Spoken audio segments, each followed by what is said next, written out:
السلام علیکم ورحمۃ اللہ وبرکاتہ۔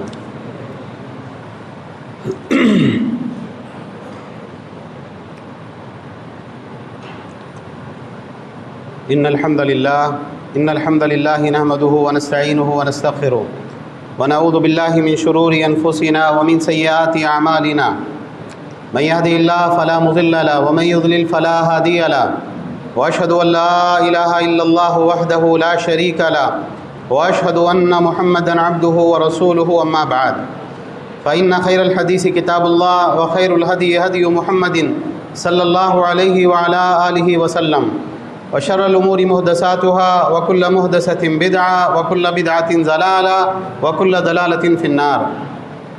قال سبحانه وتعالى يا ايها الانسان ما غرك بربك الكريم الذي خلقك فسواك فعدلك فی ای صورت ما شاء رکبک۔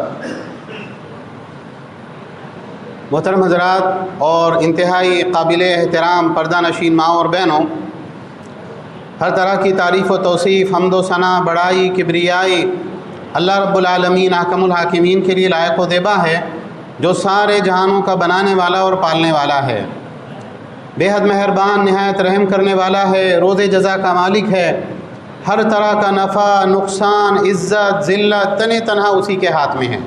وہ جس کو عزت دے اسے کوئی ذلیل نہیں کر سکتا، اور وہ جس کو ذلیل کر دے اس کو کوئی عزت نہیں دے سکتا۔ اور بے شمار درود و سلام کا نزول ہو تمام انبیاء اکرام پر، بالخصوص آخری نبی اور رسول رحمۃ للعالمین جناب محمد رسول اللہ صلی اللہ علیہ وسلم پر۔ بہرحال حمد و صلوات کے بعد، جیسے آپ نے سنا، ہمارے شیخ نے کہا کہ میرا جو عنوان مجھ کو اس مجلس میں خطاب کے لیے دیا گیا ہے یا میں نے خود چنا ہے، وہ ہے کیف نتعامل مع اللہ، ہمارا اللہ تعالیٰ کے ساتھ تعلق کیسا ہونا چاہیے، ہے نا۔ اللہ تعالیٰ نے قرآن کریم میں سورہ انفطار کے اندر فرمایا یا ایھا الانسان ما غرک بربک الکریم، اے انسان تجھے کس چیز نے اپنے کریم رب سے دھوکے میں ڈال رکھا ہے۔ ہمارا رب کون ہے؟ کریم ہے، کرم کرنے والا ہے۔ الذی خلقک فسواک فعدلک، جس نے تیری تخلیق کی، پھر ٹھیک ٹھاک کیا، پھر برابر بنایا، پھر جس صورت میں چاہا تجھ کو جوڑ دیا۔ تو ہم نے کبھی غور کیا کہ ہمارے رب کے ساتھ ہمارا تعلق کیسا ہے؟ اللہ تعالیٰ دعوت دے رہا ہے یا ایھا الانسان ما غرک بربک الکریم، اے انسان تجھے کس چیز نے تیرے کریم رب سے دھوکے میں ڈال رکھا ہے۔ ہم نماز کے اندر سورہ فاتحہ پڑھتے ہیں، اور یہ وہ سورت ہے جس کو ہر نماز کی ہر رکعت کے اندر پڑھنا فرض ہے۔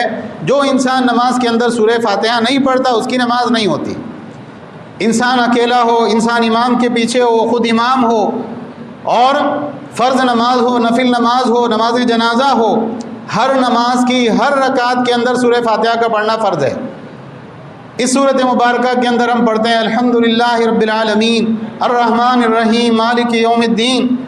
تمام تعریفیں اس اللہ کے لیے لائق اور زیبا ہیں جو سارے جہانوں کا رب ہے، پروردگار ہے۔ رب کے معنی کیا ہوتے ہیں؟ خالق۔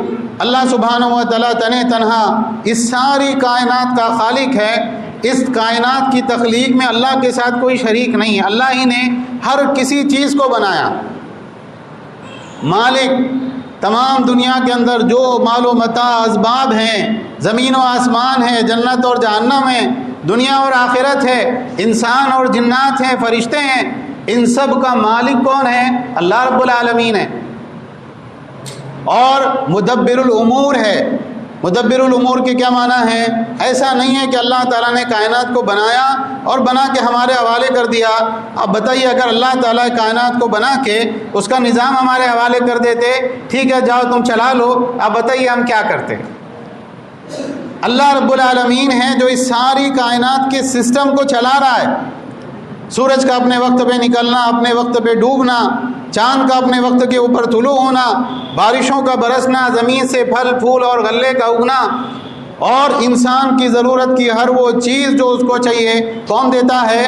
اللہ دیتا ہے۔ اللہ رب العالمین ہے جو اس کا انتظام کرتا ہے۔ بچہ ماں کے پیٹ میں ہوتا ہے تو ماں کے پیٹ میں وہ کھانا نہیں کھا سکتا، جیسے عام طور سے لوگ غذا جو ہے کھاتے ہیں۔ کس نے انتظام کیا؟ ماں کے پیٹ میں 9 مہینے جو وہ عمل ہوتا ہے، کہ کون اس کو روزی پہنچاتا ہے؟ اللہ رب العالمین روزی دیتا ہے۔ جب بچہ دنیا میں آ جاتا ہے اس کو جو مخصوص غذا چاہیے وہ ماں کی چھاتیوں میں کون اتارتا ہے؟ اللہ رب العالمین اتارتا ہے۔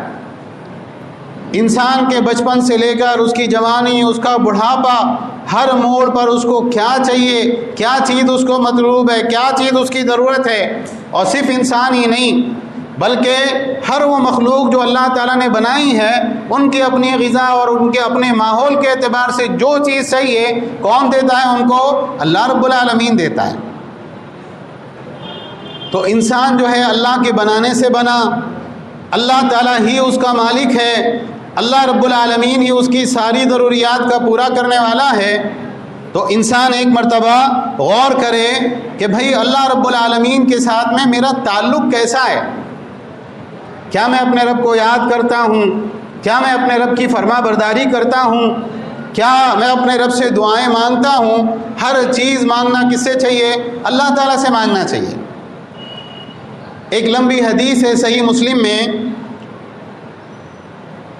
جس کے بارے میں بعض ائمہ نے، غالباً امام احمد وغیرہ نے کہا ہے کہ شامیوں کے پاس اس سے افضل کوئی حدیث نہیں، سب سے بہتر حدیث جو شامی روات نے جو ذکر کی ہے وہ یہ ہے۔ ایک لمبی حدیث ہے، حدیث قدسی، اس میں اللہ کے نبی صلی اللہ علیہ وسلم اللہ رب العالمین کا ارشاد نقل کر رہے ہیں۔ کیا حدیث ہے؟ اللہ تعالیٰ فرماتے ہیں یا عبادی کلکم ضال الا من ہدیتہ، اے میرے بندو تم سب کے سب گمراہ ہو سوائے اس کے جس کو میں ہدایت دوں، تو تم مجھ سے ہدایت مانگو میں تم کو ہدایت دوں گا۔ اے میرے بندو تم سب کے سب بھوکے اور پیاسے ہو سوائے اس کے جس کو میں کھلاؤں پلاؤں، تو تم مجھ سے کھانا مانگو میں تم کو کھانا دوں گا۔ اے میرے بندو تم سب کے سب برہنہ ہو سوائے اس کے جس کو میں کپڑے پہناؤں، تو تم مجھ سے کپڑے مانگو میں تمہیں کپڑے عطا کروں گا۔ یا عبادی انکم تخطئون باللیل والنہار، اے میرے بندو تم سب کے سب دن رات گناہ کرتے ہو، وَأَنَا أَغْفِرُ الذُّنُوبَ جَمِيعًا، اور میں ہی سارے گناہوں کو معاف کرنے والا ہوں۔ فَاسْتَغْفِرُونِي أَغْفِرْ لَكُمْ، تم مجھ سے مغفرت طلب کرو میں تمہاری مغفرت کروں گا۔ انسان کا تعلق اللہ تعالیٰ سے کیسا ہونا چاہیے؟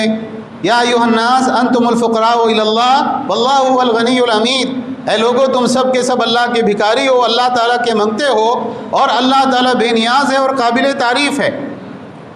انسان کو ہر چیز اللہ تعالیٰ سے مانگنا چاہیے۔ آپ غور کریں اس بات میں، ایک انسان کتنا ہی پڑھا لکھا ہو، کتنا ہی علم و فہم اس کو ہو، لیکن مستقل طور پر اس کو ہدایت مانگنے کا حکم دیا گیا، اہدنا الصراط المستقیم صراط الذین انعمت علیہم غیر المغضوب علیہم ولا الضالین۔ اگر انسان روزانہ ہر نماز کے اندر کئی مرتبہ اللہ تعالیٰ سے ہدایت نہیں مانگے گا وہ کیا ہوگا؟ گمراہ ہو جائے گا، چاہے علم و فن کے اعتبار سے وہ بالکل علم کی معراج کے اوپر ہو، لیکن اللہ سے ہدایت نہیں مانگے گا گمراہ ہو جائے گا۔ انسان اگر بھوکا ہے تو آپ کے جیب میں پیسے ہیں، آپ چاہیں تو ہوٹل میں جا کے کھانا کھا سکتے ہیں، آپ چاہیں تو راشن کی دکان سے اناج خرید سکتے ہیں، آپ کے پاس پیسے ہیں، آپ چاہیں تو کپڑے کی دکان سے جا کر کپڑا خرید سکتے ہیں، بہتر سے بہتر عمدہ سے عمدہ لباس خرید سکتے ہیں، لیکن تب بھی آپ کو کیا کرنا چاہیے؟ اللہ سے مانگنا چاہیے۔ اللہ سے مانگنا مستقل عبادت ہے۔ آپ کو لگتا ہے میں کر سکتا ہوں، تب بھی آپ اللہ تعالیٰ کے سامنے اپنی ضروریات کو پیش کر کے الہا و زاری کے ساتھ اللہ سے دعا کریں، اللہ میرا یہ مسئلہ ہے، میرا یہ مسئلہ حل کر دیجیے۔ ہر چیز اللہ سے مانگنا چاہیے۔ جوتے کا تسمہ ٹوٹ جائے وہ بھی اللہ سے مانگنا چاہیے، انسان کے گھر میں نمک ختم ہو جائے وہ بھی اللہ سے مانگنا چاہیے، بیمار ہو جائے اللہ سے شفا کی دعا کرنا چاہیے، جادو اور سحر کا اثر ہو جائے اللہ تعالیٰ سے جادو اور سحر سے چھٹکارا مانگنا چاہیے۔ کوئی چھوٹی سے چھوٹی اور بڑی سے بڑی ضرورت ہو، انسان کو اللہ کے سامنے ہاتھ پھیلانے کی عادت ہونا چاہیے۔ جو اللہ تعالیٰ سے نہیں مانگتا ہے اللہ تعالیٰ اس سے غصہ ہو جاتے ہیں، ناراض ہو جاتے ہیں۔ انسان کو اللہ سے مانگنے والا ہونا چاہیے۔ اسی طرح سے آپ دیکھیں کہ انسان اپنے گناہوں سے بار بار اللہ تعالیٰ سے معافی مانگے۔ ہم دن رات گناہ کرتے ہیں، اللہ تعالیٰ نے کیا فرمایا کہ اے میرے بندو تم دن اور رات میں گناہ کرتے ہو، کوئی انسان گناہوں سے معصوم نہیں سوائے اس کے جس کو اللہ تعالیٰ معصوم قرار دے۔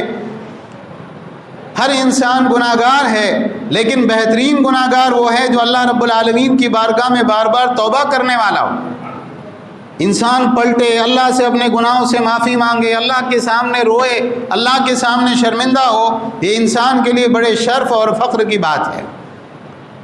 اچھا، جب ہم یہ جانتے ہیں کہ ساری نعمتیں اللہ تعالیٰ کے دینے سے ملی، ہمارے پاس میں اپنا کچھ نہیں، تو انسان کو پھر کیا ہونا چاہیے؟ اللہ تعالیٰ سے محبت بھی ہونا چاہیے نا۔ جس نے بغیر مانگے آپ کو بنایا، صحیح سالم تندرست اعضاء دیے، اور ساتھ میں جو ہے رہنے کے لیے گھر دیا، بیوی بچے دیے، بہترین قسم کی روزیاں عطا کی، کتاب و سنت کے ساتھ جوڑا، اسلام کی عظیم ترین نعمت اللہ نے ہم کو بغیر مانگے عطا کی، اتنا سب کچھ اللہ تعالیٰ نوازتا ہے۔ انسان غور کرے، وہ اپنے ماں باپ سے محبت کرتا ہے، کیوں؟ ماں باپ نے میرا بڑا خیال رکھا، میرے والد اگر مجھ کو نہیں پڑھاتے پتہ نہیں میں کہاں مزدوری کر رہا ہوتا، پتہ نہیں کہاں کی خاک چھان رہا ہوتا، میری ماں اگر میرا دھیان نہیں رکھتی تو پتہ نہیں میرا کیا معاملہ ہوتا۔ انسان کے لیے ضروری ہے کہ وہ اپنے دوست احباب، اپنے ماں باپ، اپنے رشتہ دار، اپنی اولاد، سب سے زیادہ کس سے محبت کرنے والا ہو؟ اللہ رب العالمین سے محبت کرنے والا ہو۔ اللہ کے بعد اللہ کے رسول صلی اللہ علیہ وسلم سے سب سے زیادہ محبت ہونا چاہیے، اس کے بعد درجہ بدرجہ جو ہے محبتوں کا معاملہ ہے۔ ہم غور کریں، کیا ہم اللہ تعالیٰ سے سب سے زیادہ محبت کرتے ہیں؟ اللہ تعالیٰ نے سورۃ البقرہ کے اندر ارشاد فرمایا، وَمِنَ النَّاسِ مَن يَتَّخِذُ مِن دُونِ اللَّهِ أَندَادًا يُحِبُّونَهُمْ كَحُبِّ اللَّهِ وَالَّذِينَ آمَنُوا أَشَدُّ حُبًّا لِلَّهِ وَلَوْ يَرَى الَّذِينَ ظَلَمُوا إِذْ يَرَوْنَ الْعَذَابَ أَنَّ الْقُوَّةَ لِلَّهِ جَمِيعًا وَأَنَّ اللَّهَ شَدِيدُ الْعَذَابِ، کہ لوگوں میں سے بعض لوگ وہ ہوتے ہیں جو اللہ کے شریک ٹھہراتے ہیں اور ان سے کیسی محبت کرتے ہیں؟ جیسی اللہ تعالیٰ سے محبت ہونا چاہیے ایسی محبت ان کی کس کے ساتھ ہوتی ہے؟ جن کو انہوں نے اللہ کا شریک بنا لیا ہے۔ ضروری نہیں ہے کہ جن کو اللہ کا شریک بنایا گیا ہو وہ برے لوگ ہی ہوں۔ عیسائیوں نے عیسیٰ علیہ السلام کو اللہ کا شریک بنایا، حالانکہ عیسیٰ علیہ السلام اللہ کے بندے اور اس کے رسول ہیں۔ یہودیوں نے عزیر علیہ السلام کو اللہ کا شریک بنایا، بہت سے لوگوں نے دیگر انبیاء کو، صلحاء کو اللہ کا شریک بنایا، تو ان سے بڑی محبت ہوتی ہے، ان کا تذکرہ کرنے کو دل چاہتا ہے، ان کے ساتھ تعلق ہوتا ہے۔ ایسی محبت ہوتی ہے جیسے اللہ سے محبت ہونا چاہیے۔ اللہ تعالیٰ نے فرمایا جو ایمان والے ہیں وہ سب سے زیادہ محبت کس کے ساتھ کرتے ہیں؟ اللہ رب العالمین کے ساتھ ان کی محبت سب سے زیادہ ہوتی ہے۔ ہمیں یہ غور کرنے کی ضرورت ہے، کیا ہم واقعی اللہ تعالیٰ سے سب سے زیادہ محبت کرتے ہیں؟ اللہ تعالیٰ کا نام آئے، اللہ تعالیٰ کا تذکرہ آئے، ہمارا دل خوشی سے کھل اٹھے، تو اللہ سے سب سے زیادہ محبت ہونی چاہیے۔ اللہ تعالیٰ نے کہا، اور اگر آپ دیکھیں کہ ظالم لوگ جب عذاب کو دیکھیں گے اللہ تعالیٰ کے، تو اس وقت وہ جان لیں گے کہ ان القوۃ للہ جمیعا، تمام کی تمام قوت اللہ ہی کے لیے، اور بے شک اللہ تعالیٰ سخت عذاب دینے والا ہے۔ جو دنیا کے اندر اللہ کے شریک ٹھہراتے ہیں نا، یہ فلاں اللہ کے نبی اللہ کے شریک، فلاں جو ہے ولی اللہ کے شریک، فلاں جو ہے اللہ کے شریک، جب قیامت کا دن آئے گا اور قیامت کے دن ان کو اٹھایا جائے گا تو جن کو اللہ کے شریک بناتے تھے وہ تو ان سے بیدار ہو جائیں گے، اللہ ہم نے نہیں کہا تھا ان کو ہماری عبادت کرو، انہوں نے اپنے دل سے یہ ساری چیزیں شروع کر دی تھی۔ اور وہ لوگ یہ دیکھیں گے کہ اللہ جس کے بارے میں عذاب کا فیصلہ کر دے، کسی نبی اور ولی کی طاقت نہیں ہے کہ اللہ کے فیصلے کو بدل دے۔ تو اس وقت میں پچھتائیں گے، اس وقت میں افسوس کریں گے، لیکن وہ حسرت اور افسوس کوئی فائدہ دینے والی چیز ان کو نہیں ہوگی، اور وہ جان لیں گے کہ اللہ تعالیٰ سخت عذاب بھی دینے والا ہے۔ تو ہم دنیا میں سب سے زیادہ اللہ تعالیٰ سے محبت کریں۔ اچھا، اللہ تعالیٰ سے محبت کے اندر کیا چیز ہے جو ہمارے دل میں اللہ کی محبت کو پیوست کرے، ہم زیادہ سے زیادہ اللہ سے محبت کرنے والے بنیں؟ کئی چیزیں اس میں ذکر کی جا سکتی ہے، لیکن اس میں بہت زیادہ جو چیز معاون ہے وہ یہ ہے کہ انسان اللہ تعالیٰ کا شکر گزار بندہ بنے۔ وہ اس بات کو اچھی طرح سے سمجھ لے کہ جو نعمت ملتی ہے اللہ کے دینے سے ملتی ہے۔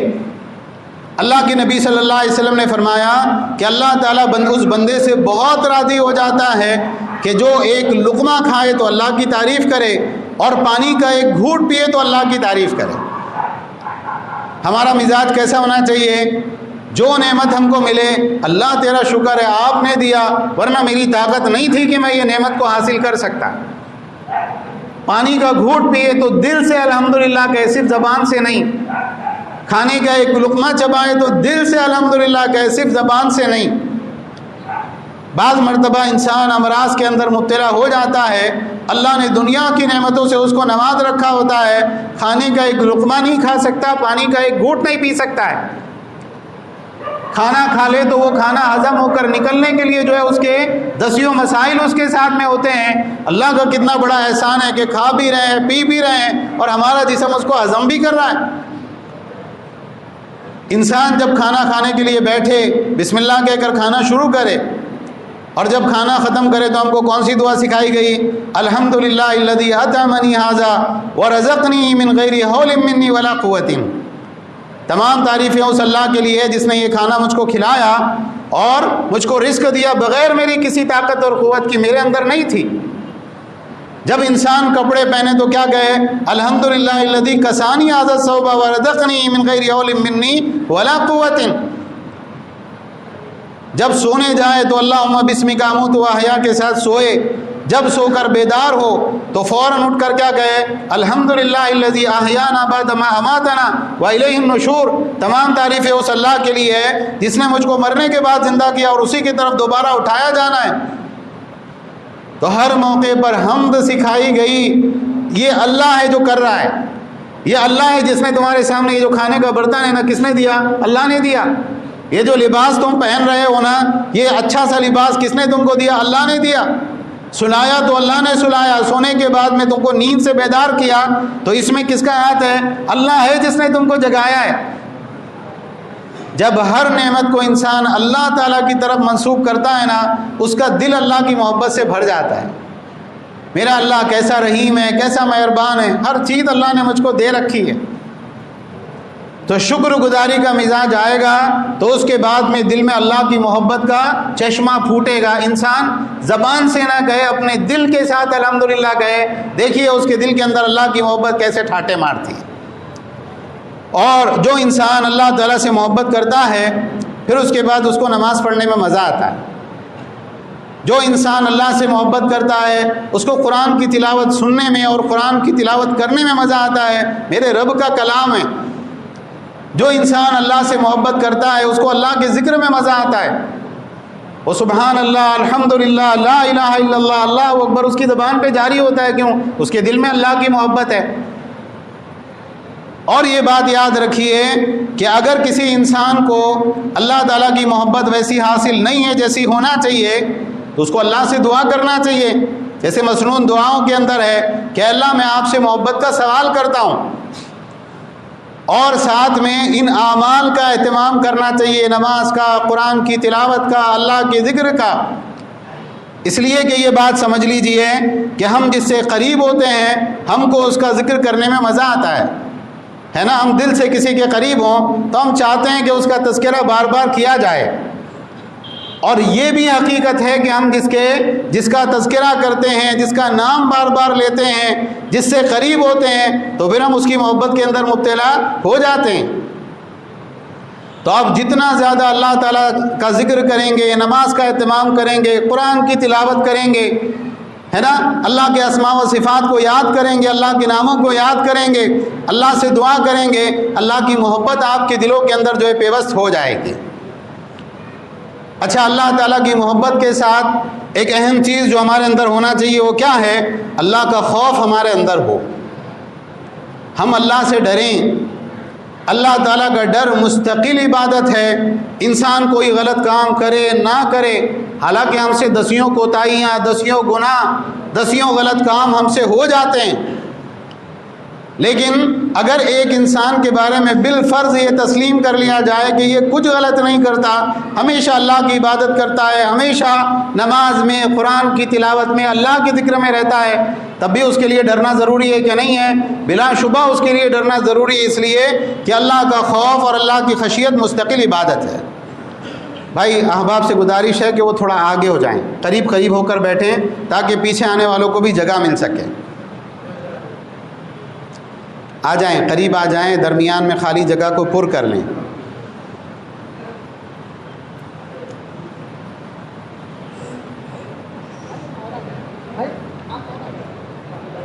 ان الذین هم من خشیت ربهم مشفقون، بلا شبہ وہ لوگ جو اپنے رب کے ڈر سے کانپتے رہتے ہیں، لرزہ و ترسا رہتے ہیں، ان کے دل اندر سے تھراتے ہیں اللہ کے نام سے، اللہ کے ڈر سے، ان کے دل کے اندر ایک خوف ان کے دلوں میں ہوتا ہے، ایک خوف کی کیفیت ان کے اندر ہوتی ہے۔ والذین هم بآیات ربهم یؤمنون، اور وہ جو اپنے رب کی آیتوں پر ایمان لاتے ہیں۔ والذین هم بربهم لا یشرکون، اور وہ جو اپنے رب کے ساتھ شرک نہیں کرتے۔ والذین یؤتون ما آتوا وقلوبهم وجلة انہم الی ربهم راجعون، اور وہ لوگ جن کو جو کرنا تھا وہ کرتے رہے اور ان کے دل اس بات سے کانپتے رہتے ہیں کہ ان کو اپنے رب کی طرف لوٹ کر جانا ہے۔ اولئک یسارعون فی الخیرات وہم لہا سابقون، یہی لوگ ہیں جو نیکیوں کے اندر جلد بازی کرتے ہیں اور آگے بڑھ چڑھ کر نیکی کے کاموں میں حصہ لیتے ہیں۔ یہ سورۃ المومنون کی آیتیں ہیں۔ ان آیات کی تفسیر میں حضرت عائشہ رضی اللہ تعالیٰ عنہ سے ایک روایت ملتی ہے کہ انہوں نے کہا، یا رسول اللہ اہو الذی یزنی ویسرق ویشرب الخمر، اے اللہ کے نبی، یہ جو ان لوگوں کے بارے میں کہا گیا کہ جنہوں نے جو کرنا تھا کیا لیکن ان کے دل کانپتے رہتے ہیں کہ ان کو اللہ کے پاس جانا ہے، تو کیا یہ لوگ مراد ہیں جو زنا کرتے ہیں، چوری کرتے ہیں اور شرابیں پیتے ہیں؟ اب یہ گناہ کرنے کے بعد ان کے دل میں ڈر ہوتا ہے اللہ کے پاس جائیں گے تو کیا جواب دیں گے، اللہ کے پاس جائیں گے تو پھر کیا معاملہ ہمارے ساتھ ہوگا؟ اس آیت کریمہ میں یہ لوگ مراد ہیں۔ تو اللہ کے نبی صلی اللہ علیہ وسلم نے فرمایا، لا یا بنت الصدیق، اے صدیق کی بیٹی ایسا نہیں ہے، یا فرمایا یا اے ابو بکر کی بیٹی ایسا نہیں ہے۔ آپ صلی اللہ علیہ وسلم نے فرمایا یہ ایسے آدمی کے بارے میں آیت کریمہ ہے جو روزہ بھی رکھتا ہے، صدقہ بھی کرتا ہے، نمازیں بھی پڑھتا ہے، اور اس کو یہ ڈر ہے کہ کہیں اللہ تعالیٰ کی بارگاہ کے اندر میرے اعمال غیر مقبول نہ ہو جائیں۔ گناہ گار کا تذکرہ نہیں ہو رہا کہ گناہ گار کو اللہ سے ڈرنا چاہیے، گناہ گار کو تو ڈرنا ہی چاہیے، اور ہم سب کیا ہیں؟ ہم سب گناہ گار ہیں۔ اگر ہمارے دلوں میں اللہ کا خوف نہیں ہوگا تو ابھی نہیں ہوگا تو کب آئے گا؟ کبھی انسان یہ سوچے کہ اگر ابھی موت کا فرشتہ آ جائے اور کہے صاحب چلنا ہے، آپ کا وقت پورا ہو گیا، تو اللہ تعالیٰ کے پاس لے جانے کے لیے، اللہ کی بارگاہ میں پیش کرنے کے لیے کیا ایک مقبول عمل ہمارے پاس میں ہے؟ اللہ میں نے 2 رکعت نماز پوری عمر کے اندر 50 سال میں 60 سال میں ایسی 2 رکعت پڑھی کہ میں بالکل بے داغ یہ نماز لے کے آیا ہوں آپ کی بارگاہ میں پیش کرنے کے لیے۔ ہم گناہوں پر گناہ کرتے ہیں، اللہ کی نافرمانیاں کرتے ہیں، بڑے بڑے گناہوں کا ارتکاب کرتے ہیں، پھر اگر توبہ استغفار نہ کریں، اللہ سے معافی نہ مانگے، تو پھر ایسی صورت میں یعنی ہم سے بڑا خسارے اور گھاٹے میں کون انسان ہوگا؟ تو جو گناہ گار ہے اس کو تو اللہ سے توبہ کرنا چاہیے، لیکن جو انسان نیک ہے، نمازیں پڑھ رہا ہے، روزے رکھ رہا ہے، صدقے پہ صدقہ، خیرات پہ خیرات کر رہا ہے، اس کے دل میں بھی کیا ہونا چاہیے؟ اس کے دل کی کیفیت کیا ہونا چاہیے کہ اس کا دل اندر سے بالکل کانپتا رہے کہ اللہ کے پاس جانا ہے، اللہ کی بارگاہ میں پیش ہونا ہے، پتہ نہیں میرا کیا معاملہ اللہ کی بارگاہ میں ہوگا، میری نیکیاں قبول ہوگی یا رد ہو جائے گی، اللہ ہی بہتر جانتا ہے۔ تو اللہ کا خوف مستقل عبادت ہے جو ہمارے اندر ہو۔ اسی طرح سے اللہ کی تقدیر پہ ہم نے راضی رہنا چاہیے، ہے نا؟ سورہ بقرہ میں کیا ہے؟ وَبَشِّرِ الصَّابِرِينَ، صبر کرنے والوں کو خوشخبری سنا دیجیے۔ الَّذِينَ إِذَا أَصَابَتْهُمْ مُصِیبَةٌ قَالُوا إِنَّا لِلَّهِ وَإِنَّا إِلَیْهِ رَاجِعُونَ، جب ان کے اوپر کوئی مصیبت آتی ہے تو وہ کیا کہتے ہیں؟ ہم اللہ ہی کے ہیں اور ہم کو اللہ ہی کی طرف لوٹ کے جانا ہے۔ اگر کوئی غم، کوئی صدمہ لاحق ہوا، اللہ تعالیٰ ہم سے ہماری کوئی محبوب چیز واپس لے لے، تو کیا غلط ہے اس میں؟ ہم کس کی ملکیت ہے؟ اللہ کی ملکیت ہے، اللہ کے بندے اور غلام ہیں، اور مالک کو اپنی ملکیت میں تصرف کا حق ہوتا ہے، ہمیں کوئی ناراضگی نہیں۔ اللہ تعالیٰ نے جو دیا اللہ کی مرضی ہے، اللہ کی رحمت ہے، جو اللہ تعالیٰ لے لے وہ بھی اللہ کی رحمت ہے، ہمیں اس سے ناراض ہونے کا کوئی حق نہیں۔ ہم اللہ ہی کی طرف لوٹ کے جانے والے ہیں، اللہ تعالیٰ اس کا اجر اور بدلہ ہم کو عطا کرے گا۔ تو اللہ کی تقدیر پہ راضی رہنا چاہیے۔ جو اللہ نے دیا نا، اللہ تعالیٰ نے جیسی شکل اور صورت دی، اللہ تعالیٰ نے جتنا مال دیا، غریب بنایا تو غربت کے اندر خوش، امیر بنایا تو امیری کی حالت میں خوش، ہر حالت میں اللہ کی رضا پہ راضی رہنا چاہیے۔ شیخ تشریف لائیں۔ یہ بات یاد رکھنا چاہیے کہ جو انسان اللہ تعالیٰ کے دیے ہوئے تھوڑے رزق کے اوپر راضی ہو جاتا ہے نا، اللہ تعالیٰ اس کے تھوڑے عمل پہ اس سے راضی ہو جاتے ہیں۔ اور سیدنا عبداللہ ابن مسعود رضی اللہ تعالیٰ عنہ سے ایک روایت ہے، انہوں نے فرمایا کہ اگر میرے منہ میں جلتا ہوا انگارہ رکھ دیا جائے اور وہ جلتا ہوا انگارہ بجھ جائے، میرے لیے اس سے یہ پسندیدہ ہے اس بات سے کہ میں اللہ تعالیٰ کی کسی جو ہے رضا اور اللہ تعالیٰ کی کسی قضا و قدر کے فیصلے کے اوپر یہ کہوں کاش اللہ نے ایسا نہ کیا ہوتا۔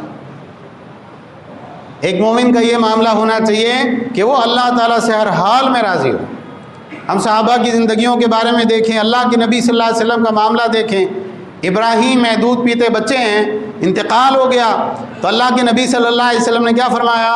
ہمارا دل غمگین ہے، آنکھیں آنسو بہا رہی ہے، لیکن ہم زبان سے وہی کہیں گے جس سے ہمارا رب راضی ہو، اے ابراہیم ہم تمہاری جدائی میں غمگین ہیں، بس اس سے زیادہ کچھ نہیں۔ ایک آخری بات یہ ہے کہ انسان کو چاہیے کہ وہ گناہوں کے اعتبار سے کتنا ہی آگے کیوں نہ بڑھ چکا ہو، وہ کبھی یہ نہ سوچے کہ اللہ تعالیٰ اور اس کے بیچ کا دروازہ بند ہو گیا ہے۔ انسان کتنا ہی بڑا گناہگار کیوں نہ ہو، کتنا ہی بڑا خطا کار کیوں نہ ہو، کتنا ہی بدتر سے بدتر انسان کیوں نہ ہو، اللہ تعالیٰ اور اس کے درمیان کا دروازہ کبھی بند نہیں ہوتا۔ اللہ تعالیٰ دن میں ہاتھ پھیلاتے ہیں تاکہ رات کا گناہگار دن میں اللہ کے ہاتھ پہ توبہ کر لے، اور اللہ تعالیٰ رات میں ہاتھ پھیلاتے ہیں کہ دن کا گناہ کرنے والا رات میں اللہ کے ہاتھ پہ توبہ کر لے۔ اللہ تعالیٰ بندے کی توبہ قبول کرتے ہیں جب تک وہ غرغرے کی کیفیت میں مبتلا نہ ہو جائے، جب تک سورج مغرب سے طلوع نہیں ہوگا اللہ تعالیٰ کی طرف سے توبہ کا دروازہ بند نہیں ہوگا۔ ایک حدیث قدسی ہے، یہاں پر انشاءاللہ ہم اپنی بات ختم کریں گے۔ انس ابن مالک رضی اللہ تعالیٰ عنہ کہتے ہیں اللہ کے نبی صلی اللہ علیہ وسلم نے فرمایا کہ اللہ تعالیٰ فرماتے ہیں یا ابن آدم انک ما دعوتنی ورجوتنی غفرت لک علی ما کان فیک ولا ابالی، اے آدم کے بیٹے جب تک تو مجھ سے دعا مانگتا رہے، مجھے پکارتا رہے اور مجھ سے امیدیں باندھے رکھے، میں تجھے معاف کرتا رہوں گا، تو جن اعمال کے اندر بھی مبتلا ہو اور مجھے کوئی پرواہ نہیں۔ اللہ تعالیٰ فرماتے ہیں اے آدم کے بیٹے اگر تیرے گناہ آسمان کے کناروں تک پہنچ جائیں پھر اس کے بعد تو مجھ سے مغفرت طلب کرے، غفرت لک ولا ابالی، میں تجھے ضرور معاف کروں گا، مجھے کوئی پرواہ نہیں۔ انسان کے گناہ اللہ کی رحمت سے بڑھ کر نہیں ہو سکتے ہیں۔ اللہ کی رحمت اللہ کے غصے کے اوپر غالب ہے۔ اگر انسان اتنے گناہ کر لے کہ ان گناہوں کو ایک جسم دے دیا جائے اور وہ گناہ ہوتے ہوتے ہوتے ہوتے کہاں تک چلے جائیں؟ آسمان تک، اور اس کے بعد انسان سچے دل کے ساتھ ایک مرتبہ کہے اللہ مجھے معاف فرما دیجئے، اللہ تعالیٰ اسے معاف کر دیں گے، اللہ کو کوئی پرواہ نہیں۔ اے آدم کے بیٹے اگر تو زمین بھر کے گناہ لے کر میرے پاس آئے، اس حالت میں مجھ سے ملاقات کرے کہ تو نے میرے ساتھ شرک نہ کیا ہو، اور تو اس حالت میں مجھ سے ملاقات کرے، میں اتنی ہی مغفرت کے ساتھ تجھ سے ملاقات کروں گا۔ ایک انسان کے گناہوں سے اگر ساری زمین بھر جائے، کتنے گناہ کیے ہوں گے اس نے زندگی میں، لیکن کیا اس کو یہ حق ہے کہ وہ اللہ سے مایوس ہو جائے؟ بالکل نہیں۔ اگر ایک انسان جو ہے اتنے گناہ کیے کہ آسمان تک اس کے گناہ پہنچ جائے تو اللہ سے مایوس ہونا ہے؟ بالکل نہیں۔ اللہ کی رحمت سے تو گمراہ لوگ مایوس ہوتے ہیں۔ انسان کو چاہیے کہ اللہ تعالیٰ کی طرف پلٹے اس سے پہلے کہ اللہ تعالیٰ اسے اپنے پاس بلا لے۔ اللہ تعالیٰ کے حضور توبہ استغفار کرے، اپنی زندگی میں جو غلطیاں ہیں، خامیاں ہیں، کوتاہیاں ہیں، اللہ سے معافی مانگے، اہل علم سے پوچھ کر اپنے زندگی کے معاملات کو صحیح کرے، ایک ایک کر کے آگے بڑھے اللہ کی طرف، اللہ تعالیٰ کی طرف رجوع کرے، اللہ تعالیٰ کی طرف بھاگے، اللہ تعالیٰ کو اپنا دوست بنائیں، اپنا ساتھی بنائیں۔ جو تکالیف، جو مصیبتیں، جو حالات آئیں، صبر کریں کہ میرے رب نے دیا ہے، یقیناً اس میں رب کی کوئی نہ کوئی مصلحت ہوگی، اور میرے رب سے مجھے مایوس نہیں ہونا ہے، اپنی جو ہے امید نہیں کھونی ہے۔ اگر ایک چیز میرے ہاتھ سے چلی گئی، اللہ تعالیٰ مجھے اس سے بہتر چیز سے نوازیں گے۔ حضرت موسیٰ اور خضر علیہ السلام کا جو واقعہ اللہ نے سورہ کہف کے اندر بیان کیا ہے، ایک بچہ تھا، خضر علیہ السلام کے ذریعے اللہ نے اس کو موت دے دی۔ اس کے بعد میں انہوں نے حکمت کیا بتائی کہ یہ بچہ بڑا ہوتا، خود بھی کافر ہوتا، اپنے ماں باپ کو بھی کفر کی طرف کھینچ کر لے جاتا۔ اللہ ایسے اولاد سے نوازیں گے جو ایمان اور عمل صالح کرنے والا، ماں باپ کی آنکھوں کی ٹھنڈک والا بچہ ہوگا۔ تو ایک چیز میرے پاس سے گئی، کشتی اگر ٹوٹ گئی ہے تو اگر یہ نہ ٹوٹتی، آگے جا کر یہ پوری کشتی بادشاہ ہڑپ کر جاتا، کم سے کم تھوڑا بہت نقصان ہوا ہے، کشتی بچ گئی ہے۔ تو انسان اللہ تعالیٰ کے ساتھ صبر کرے، اللہ کے ساتھ حسن ظن رکھے، اللہ سے دعائیں مانگے، خالی وقت میں اللہ کی عبادت کرے۔ دیکھیے جو فرض عبادت ہے وہ تو سب کو کرنا ہی کرنا ہے، فرض عبادت میں تو کسی کو چھوٹ نہیں ہے، لیکن انسان کا اللہ کے ساتھ تعلق کیسا ہے یہ کہاں سمجھا جاتا ہے؟ کوئی آپ کے آس پاس نہیں، بالکل خالی ہے، کمرے میں کوئی نہیں ہے، اور ایسے وقت میں اٹھ کر آپ وضو کریں اور اللہ کے سامنے جو ہے عز و نیاز کریں، اللہ کی بندگی کریں، اللہ کے سامنے سجدے میں سر جھکا کے روئیں، اللہ تعالیٰ سے جو ہے اپنے گناہوں سے معافی مانگے، اللہ تعالیٰ سے اپنی ضروریات طلب کرے تنہائی کے اندر، تو یہ سمجھ میں آتا کہ ہاں آپ کا اور اللہ تعالیٰ کا تعلق کیسا ہے۔ ہر خیر کی جڑ یہ ہے کہ انسان کا اپنے رب کے ساتھ تعلق صحیح ہو۔ اللہ کے ساتھ ہمارا تعلق صحیح ہوتا ہے، ساری مخلوقات کے ساتھ میں ہمارا تعلق بالکل صحیح ہو جاتا ہے۔ اللہ کے ساتھ تعلق بگڑتا ہے نا، ہر کسی کے ساتھ ہمارے معاملات بالکل درم برم ہو جاتے ہیں۔ ضروری ہے کہ ہم اپنا محاسبہ کریں، اپنی غلطیوں کا جائزہ لیں، اپنے رب کے ساتھ اپنا تعلق صحیح کریں۔ اللہ تعالیٰ سب سے پہلے مجھے، اس کے بعد تمام سننے والوں کو اس پر عمل کی توفیق عطا فرمائے۔ آمین۔ وآخر دعوانا ان الحمد للہ رب العالمین۔